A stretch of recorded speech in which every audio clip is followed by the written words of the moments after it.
O que é o Evangelho? É uma boa notícia. É uma notícia muito boa. Mas só é uma boa notícia para um homem aterrorizado. Só é uma notícia muito boa para um homem necessitado. Veja, o que você precisa entender. Deixa eu explicar dessa maneira. Vamos direto ao ponto. Deixe-me contar a vocês a coisa mais aterrorizante que eu posso contar. A verdade mais aterrorizante que eu posso contar para vocês. Vocês estão prontos? Aqui está. A coisa mais aterrorizante que eu posso contar a um homem, uma mulher ou uma criança é isso. Deus é bom. Eu disse isso há alguns anos quando eu estava pregando na Europa. Em uma universidade secular eu disse, se você quiser conhecer a verdade mais aterrorizante para um homem, é essa, Deus é bom.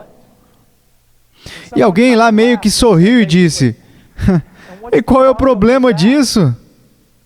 O problema disso é que você não é bom. Agora, o que um Deus bom faz com alguém como você? Esse é o grande problema teológico e filosófico nas Escrituras. Deus é bom e isso é aterrorizante. Um criminoso experiente que trabalha para uma organização criminosa, se antes de ele ir a julgamento, conta para ele que o juiz é um corrupto, ele vai ficar um tanto alegre. A coisa mais aterrorizante que você pode dizer a um criminoso é que o juiz não é corrupto, que o juiz é bom. Isso irá enchê-lo de terror. E veja, esse é o maior problema da humanidade. O maior problema da humanidade é que Deus é bom. Vocês não conseguem enxergar isso porque vocês não são. E nisso está o problema da pregação evangélica moderna. Ninguém conta a vocês quem Deus é verdadeiramente. Eles simplesmente usam clichês. Perceba que os pregadores dizem para você que Deus é bom e você sai de lá se sentindo como se você estivesse totalmente livre de qualquer responsabilidade. Eu quero dizer a você que Deus é bom e você deveria estar aterrorizado porque você não é bom. E há a segunda metade do problema. Ninguém também está te dizendo o que isso significa. O que significa que você não é bom? O quão não bom ou mal você é? Deixe-me colocar dessa maneira. Se você rejeita a Cristo, então no momento que você der o seu primeiro passo por intermédio dos portões do inferno, a única coisa que você irá ouvir é toda a criação diante dos pés dele, aplaudindo, adorando a Deus, porque Deus livrou a terra de você. Isso representa o quão mal você é. Veja, você diz, mas meu pecado, eu não sou tão pecador assim. Adão pecou uma vez e jogou todo o universo em condenação e no caos total. Você não entende quem esse Deus é. Ele de fato é bom, você não é. Ele realmente é amor. Você é exatamente o oposto disso. Então, como ele pode deixar pessoas más e que não possuem amor em comunhão com ele? Porque ele não pode simplesmente perdoar. Porque ele é justo. Veja, você cresceu em uma cultura onde não há justiça. Não há nenhum pastor escrevendo livros como Lex Rex, a lei do rei. Não há ninguém falando a respeito da justiça biblicamente. Veja, Deus é justo. E o maior problema teológico na Bíblia é esse. Se Deus é justo, Ele não pode te perdoar. Vocês estão me ouvindo? Se Ele é justo, Ele não pode perdoar vocês. A não ser que a sua justiça seja saciada primeiro. E isso é o que aconteceu lá na cruz. É por isso que a cruz é tudo.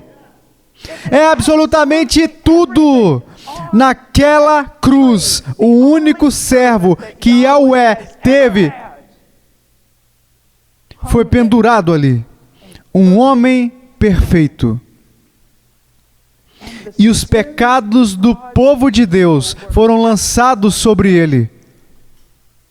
E toda a fúria, a ira santa de Deus, pelo mal, pelo pecado, pelo perverso.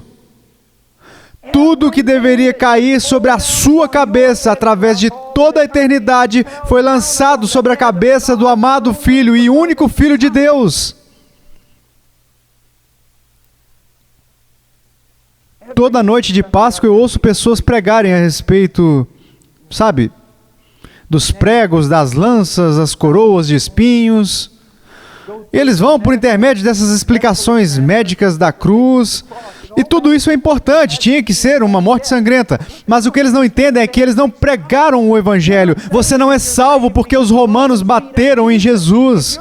Se você é salvo é porque o seu próprio Pai o esmagou debaixo de toda a força de sua ira.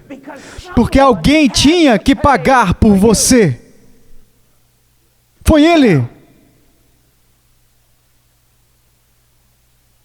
As pessoas me dizem, elas dizem: Paul, você irá pregar o Evangelho hoje à noite? Sim, mas nós entendemos isso. Não, vocês não entendem.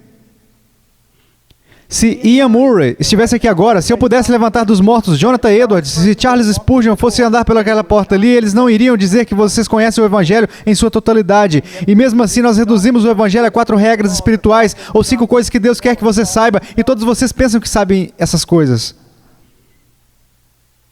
Vocês irão gastar uma eternidade estudando o Evangelho e vocês não irão sequer arranhar o sopé da glória dele.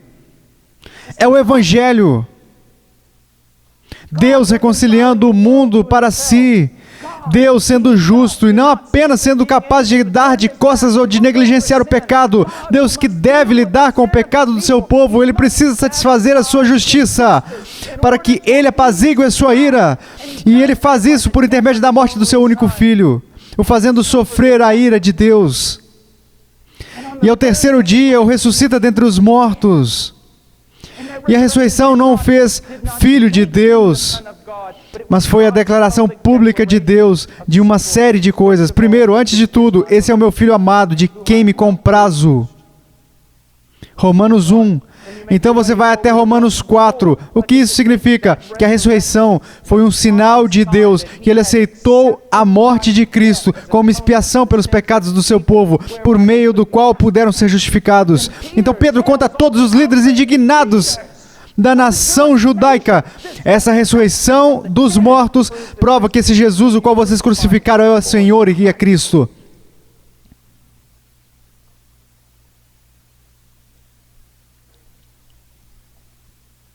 E a proclamação apostólica, o convite para que você venha a Cristo, não é: você gostaria de fazer essa oração e pedir Jesus que entre em sua vida? A proclamação apostólica era essa: Deus ordena que todos os homens se arrependam e creiam no Evangelho. E os pregadores irão me dizer: bem, se você disser isso e você não der algo para eles fazerem, então como você saberá que eles são salvos? Porque suas vidas irão mudar.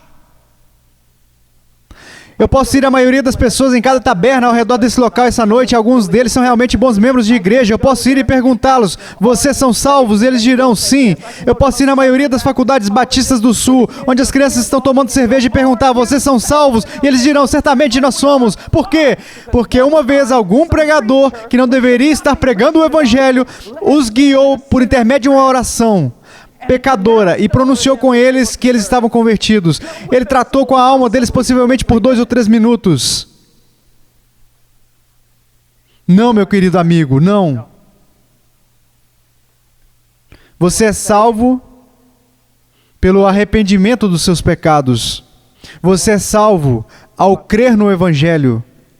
E a evidência de que você se arrependeu para a salvação e que você creu para a salvação é que você continua se arrependendo e continua crendo.